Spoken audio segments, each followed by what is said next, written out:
Hello everyone, हम पढ़ रहे थे एनसीईआरटी की बुक और जिसमें हमने शुरू किया था क्लास 6 to 10 तक की एनसीईआरटी की सोशल साइंस। उसमें हमने अभी तक मैक्सिमम बुकें पढ़ ली हैं और आज हम पढ़ रहे हैं क्लास 10th की जियोग्राफी की बुक समकालीन भारत सेकंड। उसका हमने 6 अध्याय इस बुक के हमने पढ़ लिए हैं और आज इस वीडियो में हम पढ़ेंगे 7वां अध्याय या 7th चैप्टर, राष्ट्रीय अर्थव्यवस्था की जीवन रेखाएं।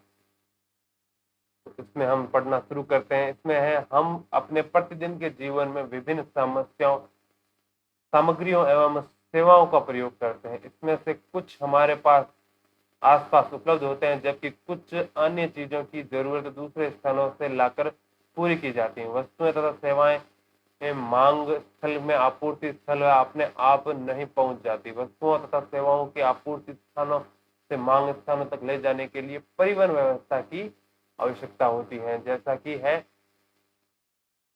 इसका नाम राष्ट्रीय अर्थव्यवस्था की जीवन रेखा है। तो ये जीवन रेखाएं क्या हो गई? परिवहन मार्ग हो गए।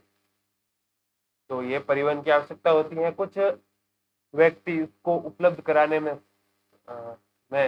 संलग्न है। जो व्यक्ति उत्पादन को परिवहन द्वारा उपभोक्ताओं तक पहुंचाते हैं उन्हें व्यापारी कहा जाता है और आमतौर पर हम उन्हें ट्रक ड्राइवर भी कह सकते हैं। पर ये व्यापारी और ट्रक ड्राइवर अलग अलग बात हो गई। अतः एक देश के विकास की गति वस्तुओं तथा सेवाओं के उत्पादन के साथ उनके एक स्थान से दूसरे स्थान तक वाहन यानी कि मूवमेंट की सुविधा पर भी निर्भर करना पड़ता है। इसलिए सक्षम परिवहन के साधन तीव्र विकास हेतु पूर्ण अपेक्षित है। वस्तुओं तथा सेवाओं का लाना ले जाना पृथ्वी के 3 महत्वपूर्ण क्षेत्रों पर किया जाता है। एक है स्थल, एक है जल और तीसरा है वायु। इन्हीं के आधार पर परिवहन के स्थल, जल एवं वायु परिवहन के वर्गीकृत किया जा सकता है। अब ये देखिए,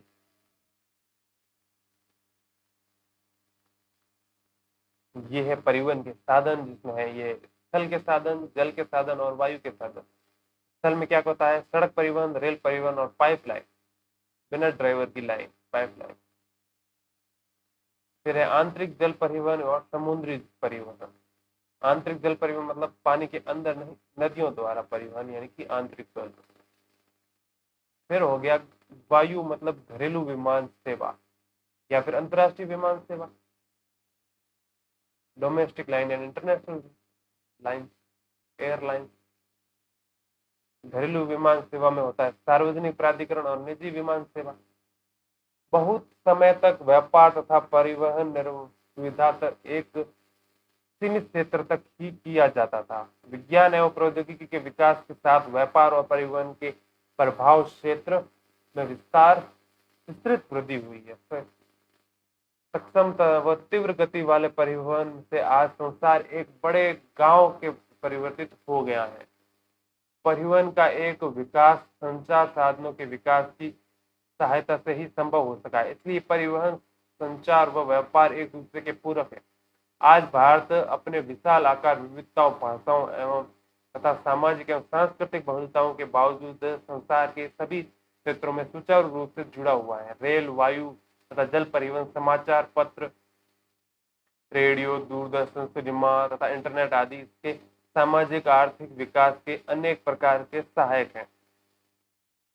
स्थानीय से अंतर्राष्ट्रीय स्तरीय व्यापार में अर्थव्यवस्था को जीवन शक्ति दी है। इसने हमारे जीवन को समृद्ध किया है तथा आरामदायक जीवन के लिए सुविधाओं व साधनों में बढ़ोतरी की है। इस अध्याय में आप पढ़ेंगे कि किस प्रकार आधुनिक संचार तथा परिवहन के साधन हमारे देश और इसकी आधुनिक अर्थव्यवस्था को संचालित करते हैं। अतः यह स्पष्ट है कि सघन व सक्षम परिवहन का जाल तथा संचार के साधन आज विश्व, राष्ट्र व स्थानीय व्यापार हेतु पूर्व अपेक्षित है।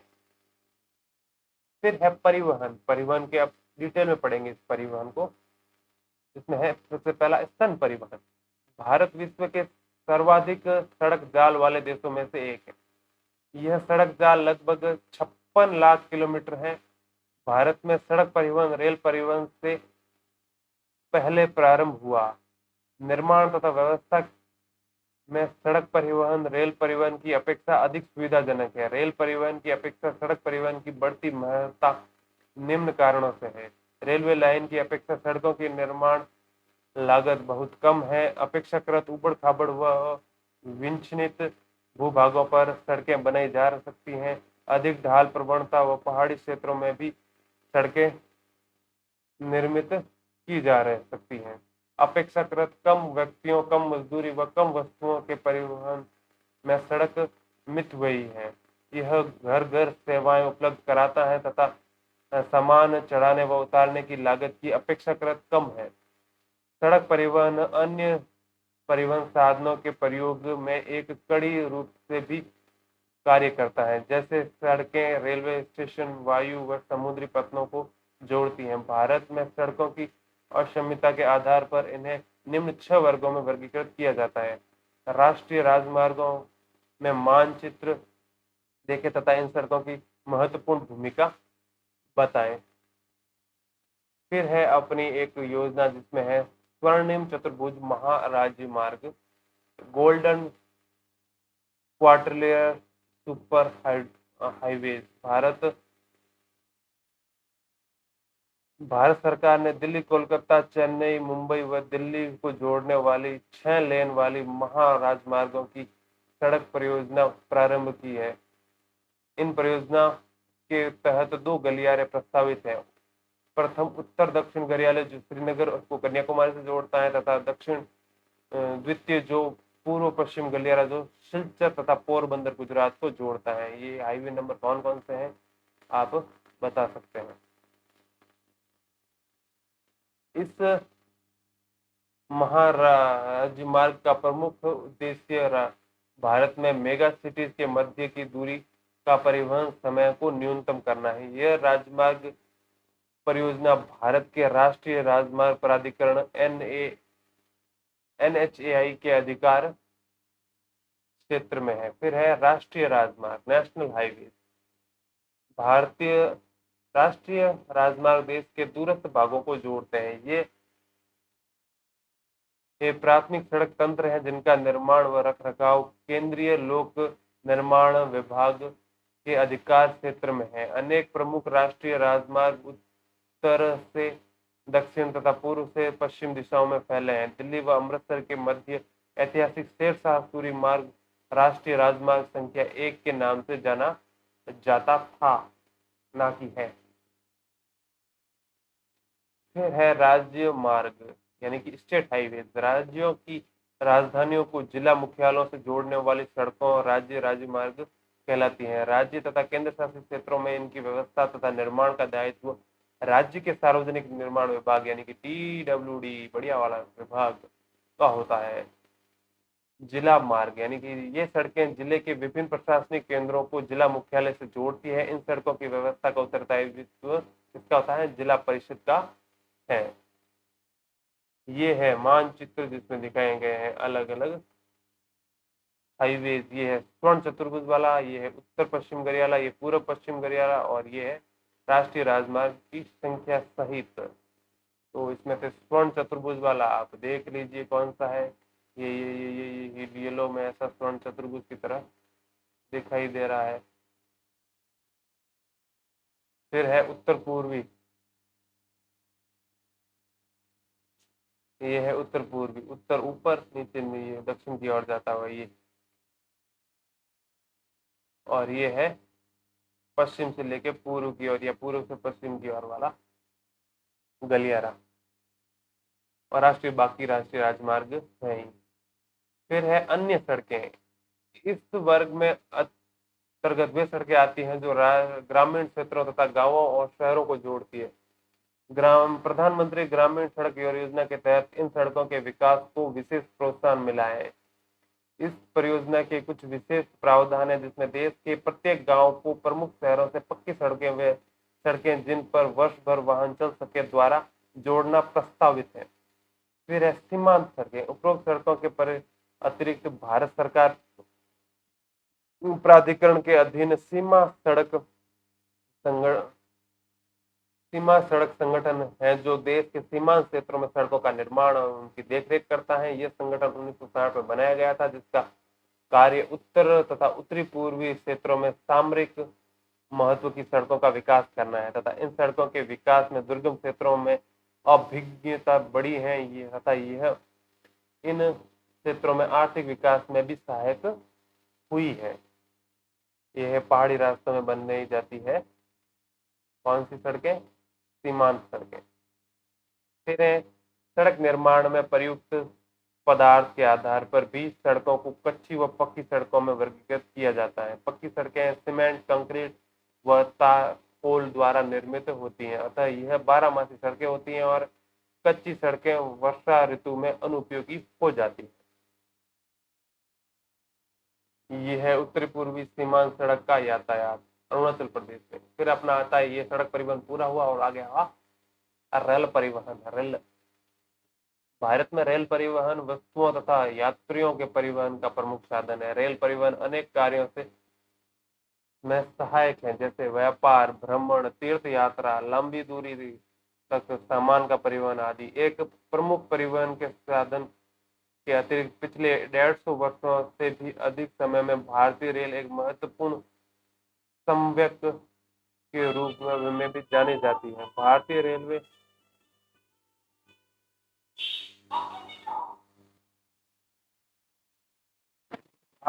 देश की अर्थव्यवस्था, उद्योगों व कृषि के तीव्र गति से विकास के लिए उत्तरदायी। भारतीय रेल परिवहन देश का सर्वाधिक बड़ा सार्वजनिक क्षेत्र का प्राधिकरण है। देश की पहली रेलगाड़ी 1853 में बंबई और ठाणे के मध्य चलाई गई, जो 34 किमी की दूरी पर तय करती थी। भारतीय रेल परिवहन को 16 रेल प्रखंडों में पुनः संकलित किया गया है। देश में रेल परिवहन के वितरण को प्रभावित करने वाले कारकों में भू आकृतिक, आर्थिक व प्रशासनिक कारक प्रमुख मैदान, समतल भूमि, सघन जनसंख्या घनत्व, संपन्न कृषि एवं प्रचुर संसाधनों के कारण रेल परिवहन के विकास व वृद्धि में सहायक रहा है। यद्यपि असंख्य नदियों में विस्तृत जल मार्गों पर पुलों के निर्माण के कुछ बाधाएं आई है। प्रायद्वीपीय भारत में रेल मार्ग उबड़-खाबड़ पहाड़ी क्षेत्रों, छोटी पहाड़ियों और सुरंगों आदि से होकर गुजरते हैं। हिमालय पर्वतीय क्षेत्र की दुर्लभ उच्चावच, विरल जनसंख्या तथा आर्थिक अवसरों की कमी के कारण रेलवे लाइन के निर्माण में प्रतिकूल परिस्थितियां उत्पन्न हो करता है। इसी प्रकार पश्चिमी राजस्थान, गुजरात में दलदली भाग, मध्य प्रदेश में वन क्षेत्र, छत्तीसगढ़, उड़ीसा व झारखंड में रेल लाइन निर्माण करना कठिन है। सह्याद्री तथा इससे सनिधि क्षेत्र को भी घाट या दर्रों के द्वारा ही पार किया जाना संभव है। कुछ वर्ष पहले भारत में महत्वपूर्ण आर्थिक क्षेत्र और पश्चिमी घाट के साथ कोंकण रेलवे के विकास ने यात्रियों व वस्तुओं के आवागमन को सुविधाजनक बनाया है। यद्यपि यहाँ असंख्य समस्याएं भी हैं, जैसे भूस्खलन तथा किसी किसी भाग में रेलवे ट्रैक का धंसना आदि। आज राष्ट्रीय अर्थव्यवस्था में परिवहन के अन्य सभी साधनों की अपेक्षा रेल परिवहन प्रमुख हो गया है। यद्यपि रेल परिवहन समस्याओं से मुक्त नहीं है। बहुत से यात्री बिना टिकट यात्रा करते हैं। रेल संपत्ति की हानि तथा चोरी जैसी समस्या भी पूर्णतः समाप्त नहीं हुई है। जंजीर खींचकर यात्री कहीं भी अनावश्यक रूप से रेलगाड़ी को रोकते हैं, जिससे रेलवे के भारी हानि उठानी पड़ती है। जरा सोचिए, हम अपनी रेलगाड़ियों को निर्धारित समय पर चलने में कैसे मदद कर सकते हैं। फिर अपना ये तो जो था वो क्या था तालिका में, भारतीय रेलवे मार्ग, जो बड़ी लाइन, मीटर लाइन और छोटी लाइन, उन पे लंबाई यहाँ दी गई है मीटर में, और उनका रूट कितने किलोमीटर का है वो यहाँ दिया गया है, और वहन मार्ग यानी कि वो कितना है, और कुल मार्ग कितना कितना है। फिर है पाइपलाइन। पाइपलाइन के जरिए हम क्या क्या करते हैं वो देखते हैं। भारत में परिवहन मानचित्र का पाइपलाइन एक नया परिवहन का साधन है। पहले पाइपलाइन का उपयोग शहरों व उद्योगों में पानी पहुंचाने हेतु होता था। आज इसका प्रयोग कच्चा तेल, पेट्रोलियम उत्पाद तथा तेल के प्राकृतिक तथा गैस क्षेत्र में उपलब्ध गैस संशोधशालाओं, उर्वरक कारखानों तथा बड़े ताप विद्युत ग्रहों तथा तक पहुंचाने में किया जाता है। ठोस पदार्थ को तरल अवस्था में परिवर्तित कर पाइपलाइनों द्वारा ले जाया जाता है। सुदूर आंतरिक भागों में स्थित शोधनशालाएं जैसे बरौनी, मथुरा, पानीपत तथा गैस पर आधारित उर्वरक कारखानों की स्थापना पाइपलाइनों के जाल के कारण ही संभव हो पाई है। पाइपलाइन बिछाने की प्रारंभिक लागत अधिक है, लेकिन इसको चलाने की लागत न्यूनतम है। वहाँ नियंत्रण, देरी तथा हानियां इसमें लगभग नहीं के बराबर है। देश में पाइपलाइन परिवहन में 3 प्रमुख जाल हैं। ऊपरी असम के तेल क्षेत्रों में गुवाहाटी, बरौनी व इलाहाबाद के रास्ते कानपुर, उत्तर प्रदेश तक इसकी एक शाखा बरौनी की राजबंद से होकर हल्दिया तक है। दूसरी राजबंद में मौसी ग्राम तक तथा गुवाहाटी में सिलीगुड़ी तक है। गुजरात के सलाया में वीरम गांव, मथुरा, दिल्ली व सोनीपत के रास्ते पंजाब से जलंधर तक इसकी अन्य शाखा वडोदरा के निकट कोयली को चक्सू व अन्य स्थानों से जोड़ती है। ये है भारतीय रेल मार्ग का एक मानचित्र, जिसमें विभिन्न रेल मार्ग, महत्वपूर्ण रेल मार्ग दिखाए गए हैं। क्या आप जानते हैं रेलवे लाइन कश्मीर घाटी में बनिहाल और बारामुल्ला तक बिछाई जा चुकी है? इन दोनों शहरों को भारतीय मानचित्र में चिन्हित कीजिए। यह रहा मानचित्र, करते रहिए चिन्हित। फिर आगे है गैस पाइपलाइन। गुजरात में हल्दिया और उत्तर प्रदेश में जमशेदपुर में मिलता है। यह मध्य प्रदेश के विजयपुर के रास्ते होकर जाती है। इसकी शाखाएं राजस्थान में कोटा तथा उत्तर प्रदेश में शाहजहांपुर, बाबरावाला वह अन्य स्थानों पर है। फिर है जल परिवहन।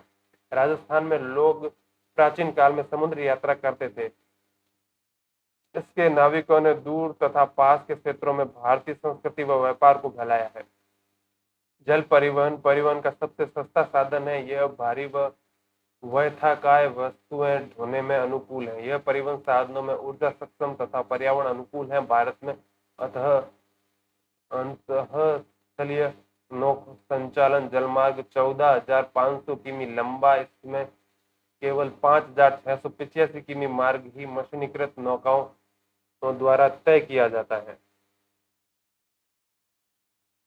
फिर है निम्न जल मार्गों को भारत सरकार द्वारा राष्ट्रीय जल मार्ग घोषित किया गया है। हल्दिया तथा इलाहाबाद के मध्य गंगा जल मार्ग को 1620 किमी लंबा नौगम्य जलमार्ग संख्या 1, सर्दिया व धुबरी के मध्य 891 किमी लंबा ब्रह्मपुत्र नदी जल मार्ग नौगम्य जनसंख्या 2, मतलब ये है जल मार्ग संख्या 2, इसे कह सकते हैं। यानी नौगम्य मतलब जहां नौकाएं जा सकती है। केरल से पश्चिमी तट ये नहर कोट्टपुरम से कोल्लम तक उद्योग मंडल का चपकर्रा नहर 205 किलोमीटर। ये होगी संख्या राजमार्ग जल मार्ग संख्या 3। और काकीनाडा और पुद्दुचेरी नहर के साथ साथ गोदावरी और कृष्णा नदी का विशेष विस्तार 1078 किमी राष्ट्रीय जलमार्ग संख्या 4 के नाम से जाना जाता है।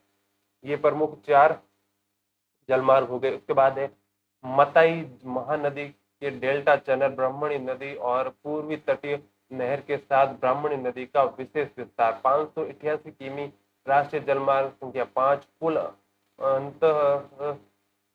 अन्य अंतर जलमार्ग भी हैं जिन पर परिवहन होता है। इसमें मांडवी, जुआरी और कंबरजुआ, सुंदरबन, बकार, केरल व पश्य जल। इन सब के अतिरिक्त विदेशी व्यापार भारतीय तट पर स्थित पत्तनों द्वारा किया जाता है। देश का 95% व्यापार मुद्रा रूप में 68% समुद्रों द्वारा ही होता है। फिर है प्रमुख समुद्री पतन यानी कि पोर्ट या बंदरगाह। भारत की 7,516.6 किमी लंबी समुद्री तटरेखा के साथ 12 प्रमुख यानी तथा 200 मध्यम व छोटे पतन है। यह प्रमुख पतन देश 95% विदेशी व्यापार संचालित करते हैं। वर्तमान प्राप्ति में कच्छ में कांडला पतन पहले पतन के रूप में विकसित किया गया था। ऐसा देश विभाजन में कराची पतन की कमी को पूरा करने तथा मुंबई में होने वाले व्यापारिक दबाव को कम करने के लिए किया गया था। और कांडला जिसे दीनदयाल पतन या दीनदयाल बंदरगाह के नाम से भी जाना जाता है, यह एक ज्वारीय पतन है। यह जम्मू कश्मीर, हिमाचल प्रदेश, पंजाब, हरियाणा, राजस्थान व गुजरात के औद्योगिक तथा खाद्यान्नों के आयात निर्यात को संचालित करता है। मुंबई वृहत्तम पतन, इसके प्राकृतिक खुले विस्तृत वह सुचारू पोता से है मुंबई पतन के अधिक परिवहन को ध्यान में रखकर इसके सामने जवाहरलाल नेहरू पतन विकसित किया गया है, जो इसे पूरे क्षेत्र में एक समूह को पतन की सुविधा भी प्रदान कर सके। लो एस के निर्यात में संदर्भ में मारमागांव पतन देश का महत्वपूर्ण पतन है। यहाँ से देश के कुल निर्यात का आधा 50% लो एस निर्यात किया जाता है। कर्नाटक में स्थित न्यू मैंगलोर पतन कुंद्रेमुख खानों से निकले लौह अयस्क का निर्यात करता है। सुदूर दक्षिणी पश्चिमी से कोच्चि पतन है। यह एक लैंगून के मुहाने पर स्थित है, एक प्राकृतिक पौधा शहर है। फिर है न्यू मंगलोर पतन पर टैंकर द्वारा कच्चे तेल का परिवहन, ये चित्र में दर्शाया गया है। या एक तरह का फोटो है, चित्र तो पुराने जमाने में होते थे, आजकल तो कैमरे से फटाक से फोटो आ जाता है। फिर है पूर्वी तट के साथ तमिलनाडु के दक्षिणी पूर्वी छोर पर तूताकोरम पतन है। यह एक प्राकृतिक पोताश्रय है तथा इसकी पृष्ठभूमि की अत्यंत समृद्ध है। अतः यह पतन हमारे पड़ोसी देशों जैसे श्रीलंका, मालदीव आदि तथा भारत के तटीय क्षेत्रों के भिन्न वस्तुओं के व्यापार को संचालित करता है। चेन्नई हमारे देश का प्राचीनतम कृत्रिम पतन है। व्यापार की मात्रा तथा लदे सामान के संदर्भ में इसका मुंबई के बाद दूसरा स्थान है। विशाखापट्टनम स्थल में गहरा व सुरक्षित पतन है। प्रारंभ में यह पतन लो अयस्क निर्यातक के रूप में विकसित किया गया था। ओडिशा में स्थित पारादीप पतन विशेषतः लो अयस्क का निर्यात करता है। कोलकाता एक अंतःस्थलीय नदीय पतन है। यह पतन गंगा ब्रह्मपुत्र बेसिन की वृद्ध व समृद्ध पृष्ठभूमि और सेवाएं प्रदान करता है। ज्वारीय पतन होने के कारण तथा हुगली के तलछट जमाव में इसे नियमित रूप से साफ करना पड़ता है। कोलकाता पतन पर बढ़ते व्यापार को कम करते हुए हल्दिया सहायक पतन के रूप में इसे विकसित किया गया है। ये है बड़े आकार के कार्गो को उठाए रखने की सुविधा से युक्त तुतिकोरन पतन। फिर है वायु परिवहन। आज वायु परिवहन तीव्रतम, आरामदायक व प्रतिष्ठित परिवहन का साधन है। इसके द्वारा अति दुर्गम स्थानों जैसे ऊंचे पर्वत, मरुस्थलों, घने जंगलों व लंबे समुद्री रास्तों को सुगमता से पार किया जा सकता है। वायु परिवहन के अभाव में देश में उत्तरी पूर्वी राज्यों में विषय में सोचे जहां बड़ी नदियां, विच्छिल धरातल, घने जंगल, निरंतर बाढ़ आदि एक समस्या सामान्य बात है। हवाई यात्रा ने इसे अधिक अभिगम्य बना दिया है। सन 1953 में वायु परिवहन का राष्ट्रीयकरण किया गया। एयर इंडिया घरेलू व अंतर्राष्ट्रीय वायु सेवाएं भी प्रदान करती है। पवन हंस हेलीकॉप्टर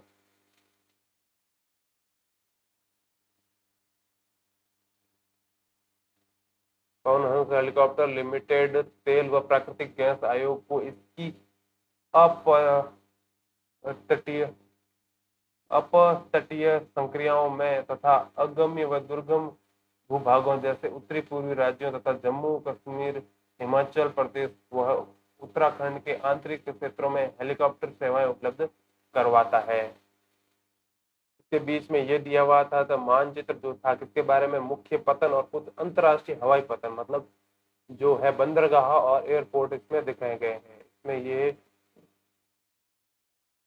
न्यू मैंगलोर और मारमागांव गोवा में ये ऐसे कर करके पोर्ट यानी कि बंदरगाह दिखाए गए हैं और बीच में ये हवाई अड्डे के रूप में अंतर्राष्ट्रीय हवाई अड्डे दिखाए गए हैं।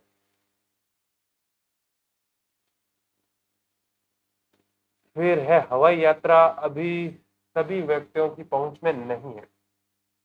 केवल उत्तरी पूर्वी राज्यों में इन सेवाओं को आम आदमी तक उपलब्ध करवाने हेतु विशेष प्रबंध किए गए हैं। संचार सेवाएं जब से मानव पृथ्वी तक अवतरित हुआ है, इसमें विविध संचार माध्यमों का प्रयोग किया है, लेकिन आधुनिक समय में बदलाव तीव्र गति है। संदेश प्राप्तकर्ता या संदेश भेजने वाले के गति विहीन रहते हुए लंबी दूरी का संचार बहुत आसान है। निजी दूरसंचार तथा जनसंचार में दूरदर्शन, रेडियो, समाचार पत्र समूह, प्रेस तथा सिनेमा आदि देश के प्रमुख संचार साधन है। भारत का डाक संचार तंत्र विश्व का बृहत्तम है। यह पार्सल, निजी पत्र व्यवहार तथा तार आदि को संचालित करता है। कार्ड व लिफाफा बंद चिट्ठी पहली श्रेणी की डाक समझी जाती है तथा विभिन्न स्थानों पर वायुयान द्वारा पहुंचाए जाते हैं।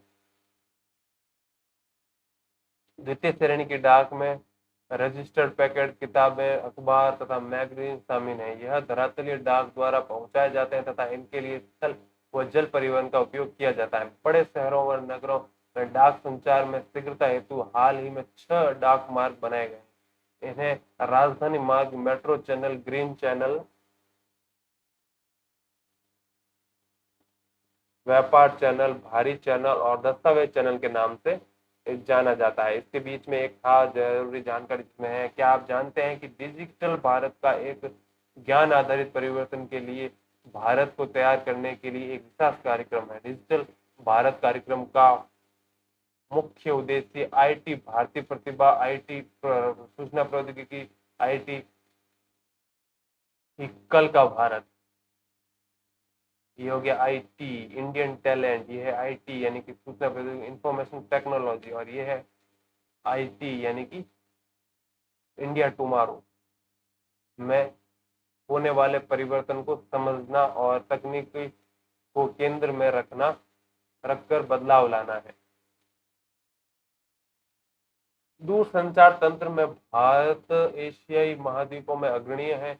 नगरीय क्षेत्रों में अतिरिक्त भारत में 2/3 से अधिक गांव टीडी दूरभाषा सेवा से जुड़े हैं। सूचनाओं के प्रसार को आधार स्तर से उच्च स्तर तक समृद्ध करने हेतु भारत सरकार ने देश के प्रत्येक गांव में 24 घंटे एसटीडी सुविधा के विशेष प्रबंध किए हैं। पूरे देश भर में एसटीडी की दरों को भी नियमित किया है। यह सब सूचना संचार व अतिरिक्त प्रौद्योगिकी के समन्वय विकास से ही संभव हो पाया है। जनसंचार मानव को मनोरंजन के साथ बहुत से राष्ट्रीय कार्यक्रमों व नीतियों के विषय में जागरूक करना है।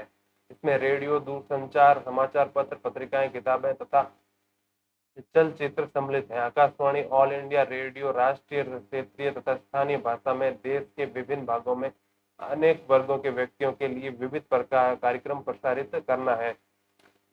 दूरदर्शन देश का राष्ट्रीय समाचार वह देश संदेश माध्यम है तथा विश्व के बृहत्तम संचार तंत्र में एक है। यह विभिन्न आयु वर्ग के व्यक्तियों हेतु मनोरंजन, ज्ञानवर्धक व खेल जगत संबंधी कार्यक्रम प्रसारित करता है। भारत में वर्ष भर अनेक समाचार पत्र तथा सामयिक पत्रिकाएं प्रकाशित की जाती हैं। ये पत्रिकाएं सामयिक होने के नाते जैसे मानसिक, साप्ताहिक आदि कई प्रकार की है। समाचार पत्र लगभग 100 भाषाओं तथा बोलियों में प्रकाशित होते हैं। क्या आप जानते हैं कि हमारे देश में सर्वाधिक समाचार पत्र हिंदी भाषा में प्रकाशित होते हैं तथा इसके बाद अंग्रेजी व उर्दू के समाचार पत्र आते हैं। भारत विश्व के सर्वाधिक चलचित्रों का उत्पादन भी है। यह कम अवधि वाली फिल्में, वीडियो फीचर फिल्म तथा छोटी वीडियो फिल्म बनाता है। भारतीय वह विदेश सभी फिल्मों को प्रमाणित करने का अधिकार केंद्रीय फिल्म प्रमाणक board, central board of film certification को है। फिर आता है अंतरराष्ट्रीय व्यापार। राज्यों व देशों में व्यक्तियों के बीच वस्तुओं का आदान प्रदान व्यापार कहलाता है। बाजार एक ऐसा जगह है जहां का विनिमय होता है। दो देशों के मध्य यह व्यापार अंतरराष्ट्रीय व्यापार कहलाता है। यह समुद्री, हवाई व स्थलीय मार्गों द्वारा होता है। यद्यपि स्थानीय व्यापार शहरों, कस्बों व गांवों से में होता है।